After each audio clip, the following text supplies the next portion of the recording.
nouvelle, ouais. Voilà. Ouh. J'arrête pas de toucher mon truc.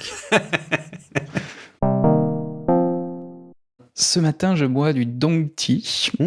Je sais même pas la région d'où il vient, à part Taïwan, Chine. C'est un Dong Tea assez basique, mais je l'ai fait au Gong Fu Cha ce matin et c'est assez agréable. C'est un oolong qui est peu... ce qu'on appelle un oolong vert, donc qui est peu oxydé. Et toi, qu'est-ce que tu bois ? Je bois des aiguilles dorées. C'est un Yunnan. Pour une fois, c'est moi qui bois un thé de Yunnan. Et il s'appelle aiguille dorée parce que les feuilles sont très fines, très allongées et extrêmement jaunes. Puis il a un goût de thé noir assez rond, comme ça. Rien d'exceptionnel absolument, juste il est bon. Des fois, il est connu sous le nom de Yunnan d'or, ce thé. Les thés noirs du Yunnan sont assez... Il faut pas les surinfuser et pas trop en mettre, mais je trouve que c'est des thés qui sont très ronds et avec beaucoup de chaleur dans les notes et c'est assez agréable.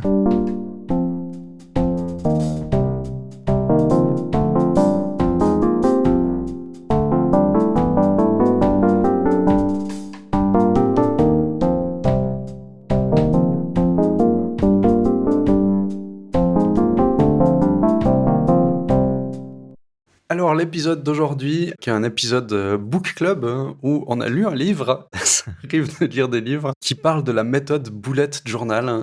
C'est toi qui m'avais recommandé ce livre. La méthode bullet journal, j'étais tombé dessus en 2014-2015, quelque chose comme ça. Initialement une page web, simplement avec une vidéo qui décrivait la méthode. D'accord. Donc la page web est toujours en ligne et si on veut juste avoir le système lui-même, comment ça marche, on n'est pas du tout obligé d'avoir le livre, la page web est suffisante. Simplement le livre enrobe un peu tout ça et explique un peu plus pourquoi est-ce qu'il fait ce type de choses et comment il a construit tout ça. Il y a un lien dans les show notes vers cette vidéo-là. Elle dure en gros 5 minutes. Elle est en anglais, mais elle est sous-titrée en français. Ça présente effectivement bien la méthode très rapidement. Le livre, lui, il va effectivement dans un peu plus de détails. Il y en a pour...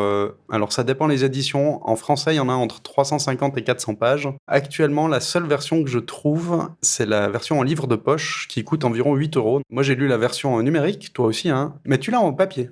J'ai démarré là en version numérique et je l'ai acheté en papier vers le milieu du livre. Le bouquin lui-même, il est vraiment... C'est un très beau livre. La construction est assez intéressante puisque le livre est intercalé de vraies pages de bullet journal et la numérotation de la partie, on va dire, bullet journal et du livre est la même. Ce qui fait que quand il référence des schémas ou des pages précises, dans le livre physique, en tout cas, c'est littéralement page 191 et quand on va à la page 191, ça va être un truc Bugeaud, etc. Dans le livre numérique, par contre, c'est un lien qui renvoie simplement à la page. Le livre numérique, du fait du format, il y a certaines sections qui sont différentes. Typiquement, il y a beaucoup de passages qui sont presque écrits à la main dans le livre.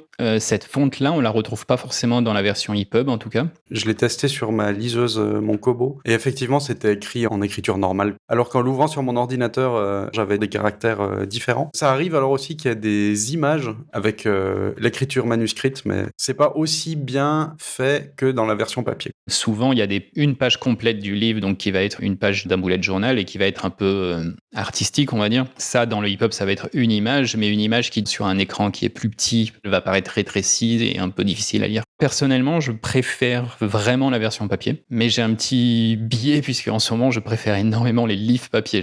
C'est marrant parce que c'est très dans le thème. La méthode bullet journal, c'est une méthode pour s'organiser, gérer ses tâches, mais aussi gérer un petit peu ses pensées et plein de choses dans ce sens-là. Son principe, c'est justement d'utiliser papier, carnet, crayon, stylo, mais pas du tout de numérique, pour des raisons qu'on va voir tout à l'heure. Ce qui est bien justement aussi avec le livre là, il est très didactique par rapport à ça, dans le sens où, comme tu as dit, le livre lui-même est un peu présenté limite comme un bullet journal. Ça te met bien dans le bain, c'est assez cool.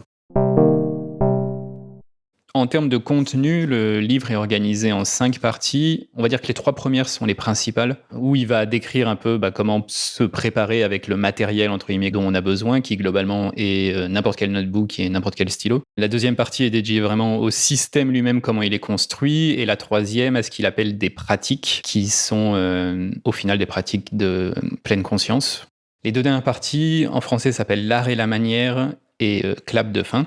Elles sont un peu dédiées à la communauté où il présente des bougeots d'autres personnes en fait, et avec un texte qui peut être écrit soit par lui, soit par ces personnes-là. Et en même temps, c'est les sections où il tente de clarifier vraiment qu'il n'y a pas besoin d'être un artiste pour faire un bullet journal, parce que souvent quand on va voir en ligne, ce qu'on voit c'est des très beaux bullet journal avec de la couleur de partout, des dessins, des trucs, etc. Il a dédié dans l'art et la manière en fait une partie complète à expliquer que c'est pas nécessaire. Par contre, si ça nous est utile personnellement, il faut le faire. Ça fait pas spécialement partie de la méthode. Lui, typiquement, son bullet journal est extrêmement minimal. Il écrit même pas en plusieurs couleurs, il me semble. Il y a d'ailleurs un sous-Reddit qui est dédié au bullet journal. On voit effectivement, comme tu disais, des bullet journal très jolis avec beaucoup de déco. Et puis il y a un autre subreddit, là c'est vraiment des bullet journal efficaces, 100% utiles, et ils sont visuellement dégueulasses, faut être honnête, même les gens le disent. Mais voilà, le but c'est que justement ils servent et pas qu'ils soient forcément beaux. Et il y a souvent pas besoin de faire beaucoup pour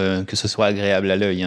Dans mon cas, j'utilise 2 stylos différents et 2 couleurs différentes, et puis c'est réglé. J'ai déjà quelque chose qui est visuellement agréable et dans lequel j'ai envie d'écrire régulièrement. Et je passe pas 15 minutes chaque matinée à écrire ma date. On peut peut-être rentrer un peu dans plus de détails de la méthode. Le sujet du livre, c'est de parler de cette méthode bullet journal qui permet, juste à l'aide d'un papier, d'un crayon, d'un carnet, de s'organiser, de mettre en ordre un petit peu ses pensées, de pouvoir gérer ses tâches, de pouvoir suivre des choses qu'on a envie de faire, de traquer des habitudes. Et tout ça, ça se base vraiment que sur le papier et la friction que ça apporte d'utiliser du papier et pas des outils numériques. Toi, tu l'utilises un petit peu, sauf erreur. Depuis presque 9 mois maintenant. C'est vraiment ma liste de tâches journalières. J'ai encore un peu des choses dans des applications de tâches, mais je les vide au fur et à mesure et ou les efface au fur et à mesure. La question va être courte, mais la réponse beaucoup plus longue. C'est comment ça marche ? Tout tourne autour de ce qu'il appelle des collections. Une collection, c'est 2 pages qui forment un format paysage, en fait, sur le carnet. Et là-dedans, on va mettre des choses. Les collections principales du bullet journal, qui vont être l'index, pour pouvoir se repérer dans son journal. Qu'il y a une table des matières, et on dit ce sujet-là, j'en parle à la page 15. Donc c'est important de paginer son carnet, s'il n'est pas paginé. Sinon, acheter des carnets déjà paginés. Ça marche, ouais. Le deuxième type de collection principale, c'est en français ce qui s'appelle les feuilles de route et en anglais les logs, daily log, monthly log et future log. En français, feuilles de route quotidiennes, mensuelles et avenir, tout simplement. Feuille de route de l'avenir, ouais, tout à fait. Pour développer un petit peu, il sépare en 3 catégories un peu ces feuilles de route où on va noter les choses qu'on a prévu de faire et qui nous arrivent, vu que c'est un peu un mélange des deux, dans la journée. Donc ça, on va en faire une par jour, on en recommence une tous les jours. Il y a aussi des tâches qu'on va planifier, qu'on sait qui vont arriver dans le mois, et du coup on aura une feuille de route par mois pour effectivement avoir une vue sur le futur proche. Puis après, il y a la 3e feuille de route sur l'avenir. La feuille de route de l'avenir, c'est quand même des tâches qu'on prévoit de faire. Le format classique de la feuille de route de l'avenir, c'est de séparer chaque page en 3 grandes sections et chaque section, c'est un mois. Donc là, par exemple, j'ai août, septembre, octobre sur la page de gauche et novembre, décembre, janvier sur la page de droite, qui ont chacun un tiers de la page. Et si je pense à quelque chose là tout de suite, je vais l'écrire dans mon daily log. Quand j'aurai un peu de temps, quand je vais clarifier cette tâche, potentiellement, je vais me dire que non, ça c'est quelque chose que je veux faire en janvier. Et donc je vais dire il faut que mon scanner, je pourrais l'acheter que en janvier. Dans janvier, je vais noter scanner. Et si en janvier il y a des anniversaires par exemple ou un meeting qui là ont des dates précises, je vais marquer la date en plus. Donc quotidienne, c'est bien les choses qu'on a tous les jours. Mensuel, c'est les choses qu'on a dans le mois. Et l'avenir, c'est les choses qu'on a dans à peu près les 6 mois à venir. C'est une vue un peu plus lointaine, quoi. L'idée, c'est évidemment que ce soit dans un journal physique, écrit à la main, et il y a une notion d'écriture rapide et un système de puces associé. De son point de vue, les tâches doivent contenir le minimum d'informations pour pouvoir faire la tâche. Lui, il va avoir tendance à compresser au maximum l'information. Au lieu d'écrire une tâche en appeler Fabrice au service compta pour le remboursement de mes dépenses, il va plutôt écrire quelque chose du type appelle Fabrice pour les dépenses. En anglais, les exemples, c'est vraiment 3 à 4 mots max. Appel compta dépenses et voilà quoi. L'idée derrière ça, c'est que la feuille de route quotidienne, il faut pouvoir écrire rapidement les choses au moment où elles se présentent, au moment où on a les idées, suffisamment rapidement pour que ce soit intéressant d'utiliser le journal, mais pas suffisamment rapidement pour qu'il y ait quand même une certaine friction pour se dire est-ce que je veux vraiment écrire ça? Est-ce que je veux vraiment faire cette tâche? Et si oui, on l'écrit. Tout à fait. La feuille de route quotidienne, c'est pas seulement des tâches, il y a aussi des notes, des événements, et l'idée, c'est de prendre un peu des notes sur tout ça. Ce qui est effectivement extrêmement bien vu, je trouve très malin, c'est tout son système de puces. On part d'un point qui va définir par exemple une tâche à faire. À partir de ce point, selon les branches qu'on va pouvoir faire pour former les barres d'un X par exemple, selon les branches qu'on va pouvoir faire, on peut savoir si la tâche, il va falloir la renvoyer à plus tard, si au contraire elle est récupérée de quelque chose qui était planifié dans le futur. Au lieu d'avoir une puce, si on a un petit trait, on sait que c'est pas une tâche mais que c'est une information qu'on peut avoir. Il y a plein de trucs comme ça. C'est aussi très facile à retenir, c'est très rapide à écrire et ça permet de mélanger un petit peu effectivement tout ça. C'est pas simplement un système de gestion de tâches, donc on va pas noter que les tâches. Sur son site, il dit, alors je vais traduire plus ou moins en live, la méthode bullet journal est une pratique de pleine conscience déguisée en système de productivité. Parce que vraiment, c'est hyper important de pas juste noter ses tâches, mais de noter son état d'esprit, de noter certains événements qui ont eu lieu. Parce que l'idée, c'est ensuite, quand tous ces journaux se remplissent, on peut revenir dans le temps et voir un peu nos schémas de pensée au moment où on faisait ça. L'usage, comme il dit, c'est une pratique de pleine conscience déguisée à un système de productivité, parce que le but, ça va vraiment être de cultiver la pleine conscience en continu. Et grâce à ça, quand on revient dans le passé de son journal, on va pouvoir voir, à cette époque-là, j'avais beaucoup de ces pensées-là qui tournaient ensemble. Ou alors, tout le mois dernier, j'ai tous les 3 jours, j'ai un truc autour de ce style de pensée qui tourne dans ma tête. Il y a peut-être quelque chose à traiter de ce point de vue-là, etc.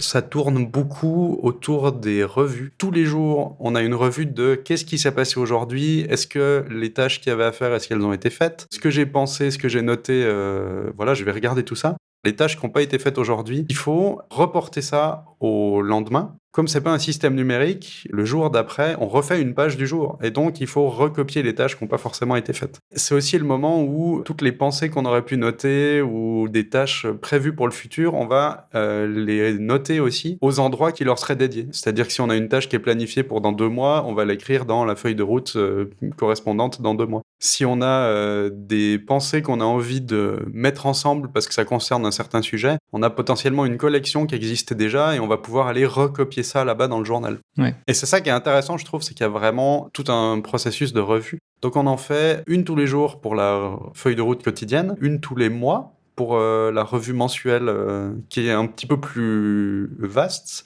Et puis est-ce qu'il n'y en a pas une troisième ?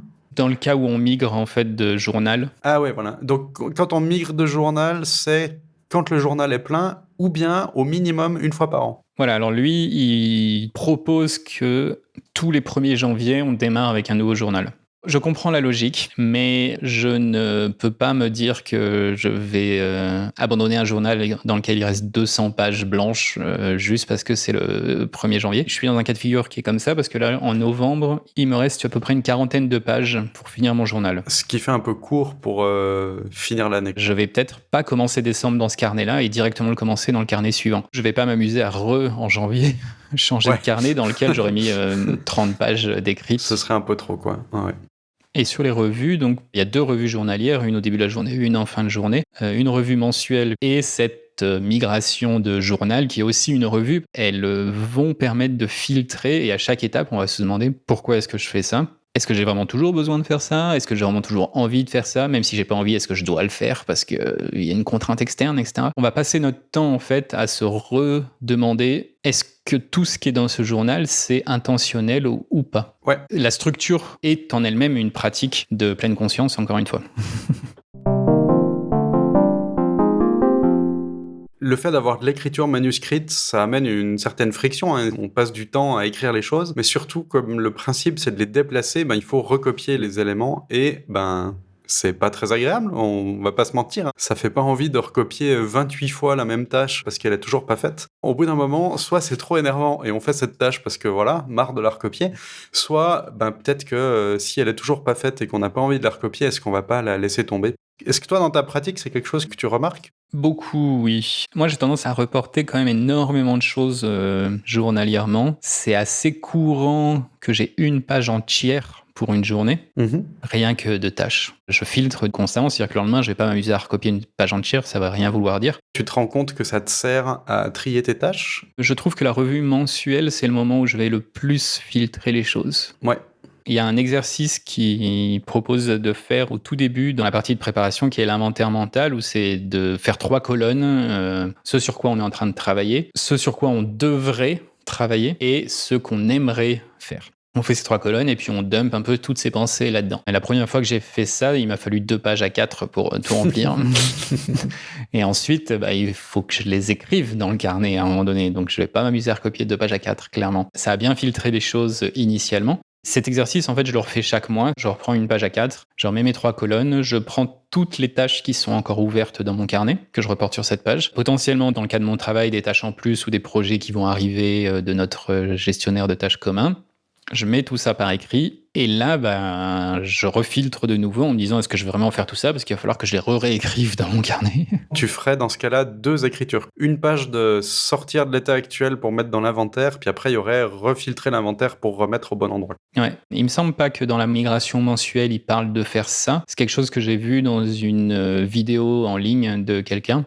Faire ça chaque mois, ça l'aidait à vraiment filtrer parce qu'elle aurait vraiment pas le temps de faire, quoi. Les toutes premières fois où j'avais un boulot où je faisais jamais ça, où je reportais d'un coup un peu de tout, comme ça en prenant les choses juste dans l'ordre chronologique, on n'a pas de vue d'ensemble. Alors que si je reporte tout en premier, j'ai une vue d'ensemble et une tâche qui m'aurait paru peut-être importante quand elle était dans les daily logs, maintenant que je vois toutes les autres choses que j'ai à faire, elle est peut-être moins importante que ce qui paraît.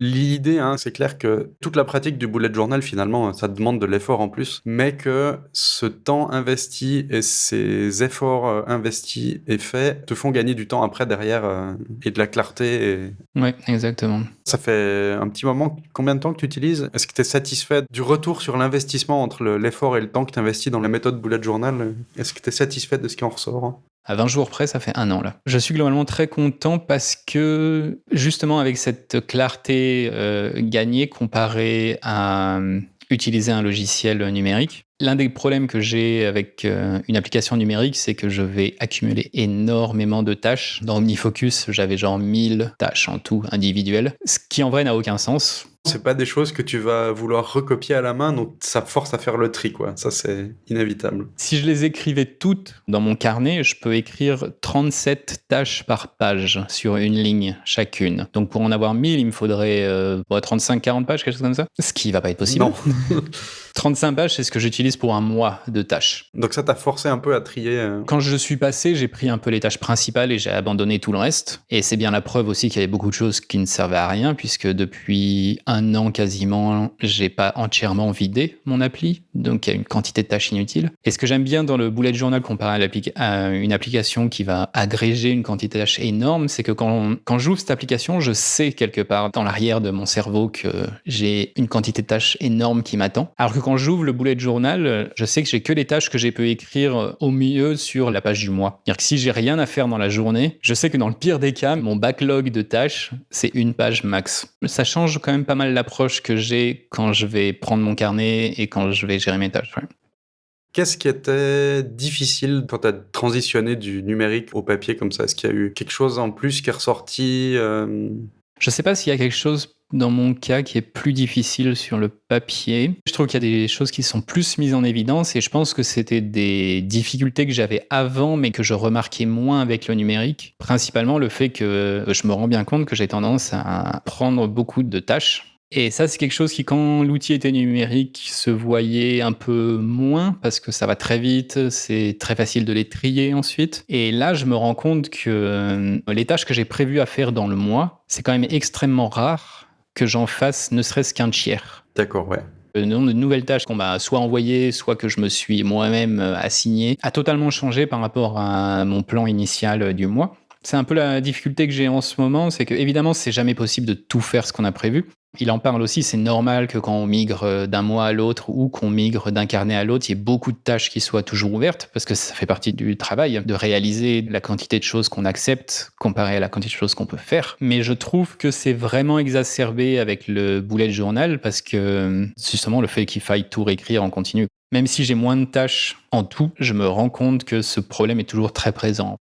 En termes de masse de travail, du fait que ça impose pour que ça marche de vraiment faire ces revues, ces migrations journalières et après même les autres en plus, mais est-ce que ça a été compliqué des fois, cette discipline de se dire non, ok, je dois m'y mettre là, de pas se jeter tout de suite dans il faut absolument que je fasse les tâches, mais non, stop, d'abord je vais ouvrir mon journal, je vais écrire des choses, je vais recopier des choses. Je sais pas lequel serait peut-être le plus difficile pour moi, typiquement. Est-ce que c'est le début, le matin, parce qu'il faut prendre du temps avant d'avoir l'impression de commencer à faire des choses, ou au contraire, le soir, est-ce qu'en étant fatigué, et il faut encore repasser un coup dans son journal? À quel point ça t'a posé problème, ça? Alors je suis toujours pas extrêmement régulier. Déjà, ça me rassure, merci. Je suis pas loin d'être régulier, mais ça reste quelque chose, il faut des fois que je me force un peu. Le matin, j'ai tendance, comme tu dis, à un peu me jeter dans la journée sans prendre le temps de regarder. Et je pense que le soir, c'est la review que je fais le moins. Pourtant, c'est censé être la review la plus courte, parce que le soir, justement, on va pas s'amuser à redéplacer des tâches, on va potentiellement écrire des tâches qui manquent si on pense à quelque chose pour le lendemain. Mais l'idée de la review du soir, c'est de prendre le temps pour regarder ce qu'on a fait uniquement dans la journée. Ouais. Et de se féliciter pour le travail accompli, globalement. Ça fait aussi partie de la construction de l'intentionnalité, en fait. Si le soir, on regarde ce qu'on a fait, on se rend compte de ce qu'on peut faire visuellement et on renforce le fait que c'est bien d'avoir fait cette tâche-là. J'ai fini ça, c'est fait, c'est coché, bravo à moi. C'est un peu la dynamique qui est en place avec le système de review. Mais malgré le fait que c'est quand même la review la plus simple à faire ou la plus rapide, ça reste celle que je fais le moins dans les deux et qu'il faut que je me force un peu à faire et à travailler. Ouais. Il y a un réflexe que j'ai pas trop aussi, je trouve, c'est d'aller au début du mois pour regarder les tâches un peu que je me suis planifiées. Je vais avoir tendance, quand je fais la review du matin, quand je la fais mal ou rapidement, on va dire, je vais avoir une tendance à pas forcément aller voir ces tâches-là et ça explique aussi le fait qu'en fait elles sont jamais faites parce que j'ai des nouvelles choses qui arrivent et je ne recompare pas les nouvelles choses à ce que j'avais planifié. T'es plus au jour le jour, tu vas pas forcément revoir les trucs d'avant et après elles restent ouvertes par exemple. Ce qui est déjà pas mal, c'est que là t'as pu identifier ces problèmes-là. Est-ce que tu aurais pu les identifier en numérique? Alors, je pense que je les avais identifiés en numérique aussi, mais j'avais pas ce cadre qui clarifiait un peu tout ça. Ce problème avec un bullet journal, je le trouve plus simple à approcher parce que de base, j'ai très peu de tâches et elles sont quand même très clarifiées comparé à ce que c'était avec mon outil numérique. Où là, la quantité de tâches était énorme. Résoudre ce problème, ça voulait souvent dire commencer par filtrer toutes les tâches et elles ont l'air toutes tellement importantes. Alors que là, j'ai un peu moins ça. J'ai toujours un peu des fiches numériques où je stocke un peu des choses, mais je les traite beaucoup, beaucoup plus comme quelque chose de... Un jour, peut-être que je le ferai et plus mes tâches à faire.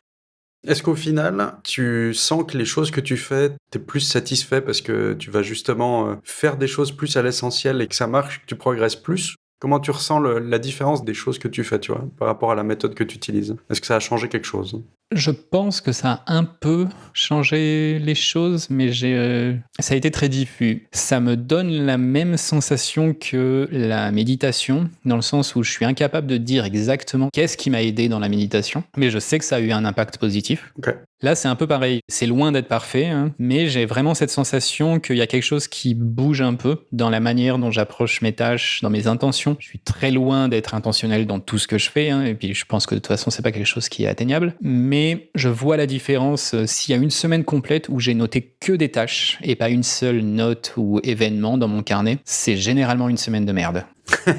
Parce que j'ai évité de noter quelque chose, sûrement, pas forcément volontairement, mais qu'il y a quelque chose qui me traîne dans la tête, que ce soit positif ou négatif. Hein. D'ailleurs, c'est assez intéressant. Des fois, c'est des choses que j'ai envie de faire qui me traînent dans la tête, et au lieu de les sortir, je les laisse. Et en fait, je me rends compte que ça m'a bousillé ma semaine d'une certaine manière. Et donc, c'est vraiment super important d'avoir ce mix de tâches, de notes, d'événements pour vider son cerveau complètement, en fait. Et ensuite, le jour suivant, on peut filtrer les choses importantes, etc., etc. On voit vraiment son avancée. À la fin du mois, il y a un carnet complet. J'ai littéralement sur mon bureau les 2 carnets précédents qui sont remplis, plus ce carnet-là qui est bientôt rempli. La physicalité, le fait que ce soit un objet, ça aide vraiment beaucoup plus à se rendre compte du temps à se rendre compte des choses qu'on a faites. Dans OmniFocus, c'est un truc que j'ai toujours eu du mal, c'est d'avoir un espèce de rapport des choses que j'ai faites. J'ai essayé avec des graphes, avec des choses, j'ai fait 500 tâches ces derniers mois ou des trucs comme ça, mais Ça reste très abstrait, hein. c'est très abstrait, alors que là, c'est un objet physique et il suffit que je tire n'importe quel carnet, que j'ouvre n'importe quelle page et j'ai encore le log de tout, plus les pensées de l'époque, etc. Ce qui est vraiment un travail sur soi qui demande pas un effort énorme, mais si tu reprends les choses d'il y a 6 mois, par exemple, tu vas te rendre compte des pensées que tu avais à l'époque et tu vas te rendre compte de la différence entre maintenant et dans le passé. On a une trace écrite de beaucoup de choses. Des fois, la trace écrite, c'est de justement pas avoir de trace écrite. Donc on peut se dire, tiens là, ok, il y avait quelque chose, quoi. On n'a pas parlé de la dernière partie du système qui est les trackers. L'idée, c'est de traquer de l'information, typiquement des habitudes. Est-ce que j'ai fait ça aujourd'hui? Dans un format qui est donc compact, sur une page généralement, où il va y avoir un mois complet. Et ça, c'est quelque chose où on peut très rapidement en faire trop, vouloir traquer énormément de choses et il faut se retenir. Il faut vraiment traquer que ce qui est utile tout de suite ou ce qui sera toujours utile dans le futur. Donc c'est un peu dur et évidemment, il y a des choses qu'on traque et puis après on se rend compte qu'en fait ça ne nous sert à rien et c'est pas grave. Il suffit d'arrêter de les traquer, hein. Quand on a un tracker dans son journal et qu'en plus de ça, on a le daily log, on peut commencer à faire des croisements qui sont intéressants. Il peut y avoir des jours où il n'y a que des tâches, pas une seule note, et c'est de l'information. Si dans ton tracker, c'était une journée de merde, parce que tu as noté que émotionnellement, c'était n'importe quoi et que tu étais énervé, bah d'un coup, tu as encore plus d'informations qui apparaît et c'est certaines fois utile. Dans mes trackers, j'ai un graphe qui est le nombre d'heures de sommeil et l'état émotionnel. C'est un peu est-ce que je vais bien ou mal. Et je vois une vraie différence d'un mois à l'autre. De même qu'un jour où j'allais très très bien ou bien un jour où j'allais très mal, ben je peux reprendre la feuille de route quotidienne donc de la date pour aller voir ce qui s'est passé dans ces journées. Pendant les 3 ou 4 premiers mois, ça m'a jamais vraiment servi tout de suite. Ça m'a beaucoup plus servi là ces derniers temps, là où je commence à en avoir beaucoup en fait. Il y a vraiment des patterns qui ressortent, des cycles certaines fois, c'est intéressant. Si on n'a jamais considéré ça, ça peut être quelque chose de très utile. C'était justement ma pratique de journal, c'est-à-dire que j'ai jamais utilisé la méthode bullet journal au sens de gérer ses tâches et ce genre de choses-là. J'avais juste un cahier avec des choses que je voulais essayer de faire plus ou d'avoir un suivi, donc uniquement composé de trackers.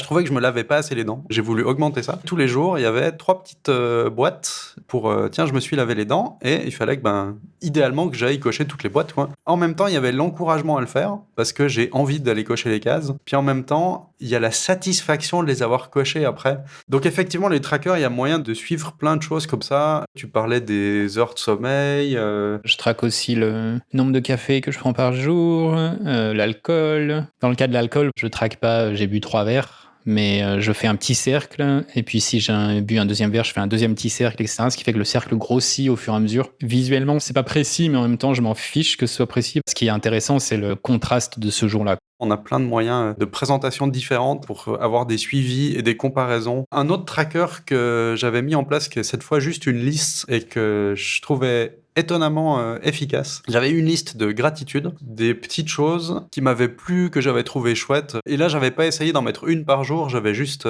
sur une double page qui représentait 2 semaines, une petite zone gratitude. Si un jour j'avais rien à noter, j'allais rien rajouter dedans. Et puis peut-être que 3 jours après, j'en avais 2 que j'avais trouvé cool et que j'allais juste noter là, voilà. Donc c'est assez cool d'essayer de remplir ça, parce que on a cette conscience justement que tiens, si, il m'arrive quand même des choses qui sont chouettes. Donc on essaye d'être attentif à ça pour aller les noter, y compris des petits détails. J'avais en complément la zone difficulté. C'était effectivement une zone difficile à remplir, parce que le but c'était d'aller avouer non, là j'ai eu de la peine à prendre le téléphone, là j'ai eu de la peine à remplir ce formulaire, là je me suis énervé sur un truc, d'aller revoir ces listes. On se fait oui, mais c'est vrai qu'il y avait ces gratitudes là, c'est vrai que c'était cool, ça m'a amené un moment de joie un peu de revoir ça et de revoir les difficultés aussi. C'était intéressant parce que je fais ça c'est vrai que j'avais ces difficultés là à un moment donné, que maintenant j'ai peut-être la satisfaction d'être passé par-dessus, ou bien que ça me rappelle que non, ça c'est peut-être pas fini et qu'il faudrait que je continue à travailler dessus. Ouais, mais ça donne une vraie conscience, je pense. Oui, conscience des choses. On se rend compte qu'il y a beaucoup de choses qu'on fait de manière automatique et qu'on oublie. Et c'est tout à fait normal d'oublier les choses, hein. C'est un processus normal du cerveau. Mais le fait qu'on oublie, souvent, on va prendre des décisions basées sur le passé qui, en fait, sont pas vraies. qui se base pas sur quelque chose qui a vraiment eu lieu ou qui est réaliste. Et des fois, on oublie même qu'à telle période, on a l'impression qu'on a passé une année de merde. Et puis si on reprend le journal et qu'on voit qu'il y a plusieurs moments, voire des mois complets, où en fait, c'était des mois très intéressants avec plein de projets qui étaient agréables, je sais pas, etc., etc. J'ai vraiment utilisé que la partie tracker du bullet journal sans vraiment savoir la méthode. J'avais pas lu le livre à l'époque. Je suis quand même un peu curieux de m'y mettre sur les tâches aussi pour avoir cette notion d'intentionnalité, de me poser des questions et de trier les choses que j'ai pas sur numérique. Ouais, je me demandais justement si du coup, tu en avais tiré d'autres choses que simplement les trackers maintenant que tu avais lu. Bah, cette notion de friction qui est liée au fait de devoir écrire les choses et de devoir se poser des questions pour éviter de réécrire tout le temps. C'est vrai que ça m'attire un peu. Après, il y a l'inconfort de devoir se poser des questions tout le temps et de prendre un quart d'heure tous les jours pour revoir les choses ouais. Je suis presque persuadé que c'est ce dont j'ai vraiment besoin. Et en même temps, C'est pour ça que ça résiste. il y a une résistance là. Ouais. Parce que t'en as besoin. C'est exactement ça. Je crois C'est que le chemin de la résistance. Je crois que j'avais une citation là-dessus que j'avais notée une fois. Quelque chose dans l'ordre du « Pourquoi t'as pas envie de faire ça, vraiment ?» J'ai pas envie qu'on me pose cette question, c'est...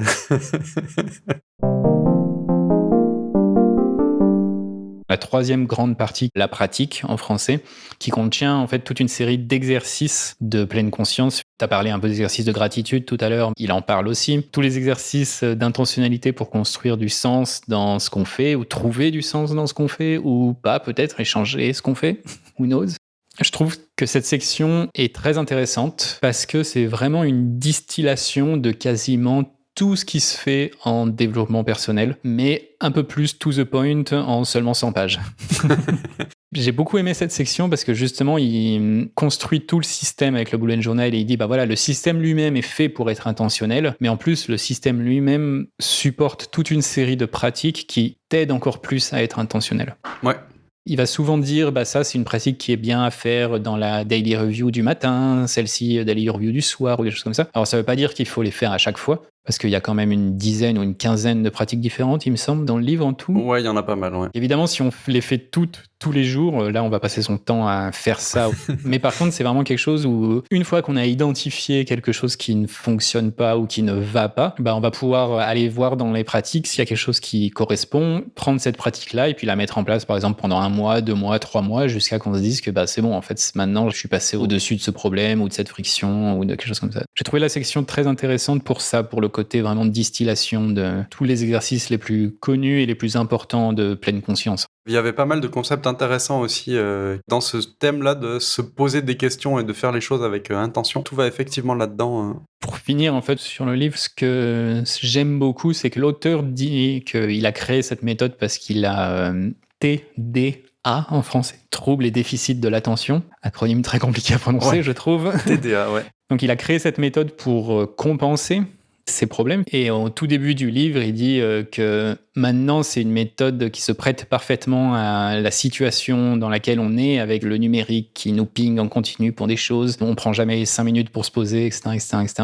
Sa méthode qui est faite pour les personnes qui ont un trouble et déficit de l'attention. Il est constamment interrompu partout. Il vit ça, en fait, lui, en continu. Grâce à ça, c'est une méthode qui s'applique très bien quand on a des problèmes de focus, entre autres à cause du numérique, parce qu'on va pouvoir vraiment tout planifier ses tâches hors de son ordinateur et hors de son téléphone. Ouais, j'ai trouvé ça assez intéressant que quelque chose qui crée en tant que béquille pour lui-même est finalement une béquille pour tout le monde maintenant, même si on n'a pas spécialement de trouble de l'attention.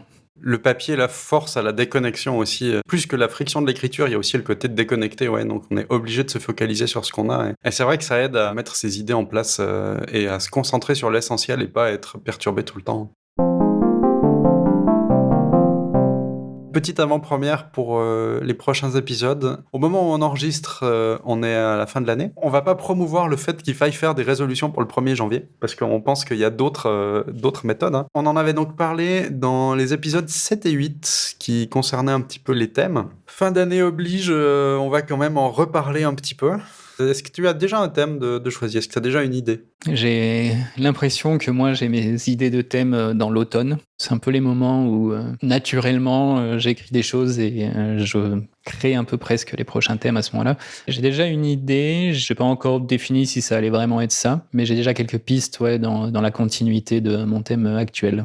Et toi? Le thème m'est venu en tête tout seul. Il s'est imposé tout d'un coup comme ça. J'ai pas encore vraiment réfléchi sur tout ce que ça voulait dire, mais je crois que j'aurais pas grand-chose à faire à ce niveau-là. Le titre est très explicite. D'accord. Je pense que ce sera un petit challenge, mais on verra. Et donc on a prévu, comme la dernière fois, d'en parler sur 2 épisodes, un chacun. Qu'on ait le temps, chacun, de pouvoir développer un peu l'idée du nouveau thème et puis de faire un petit bilan du précédent.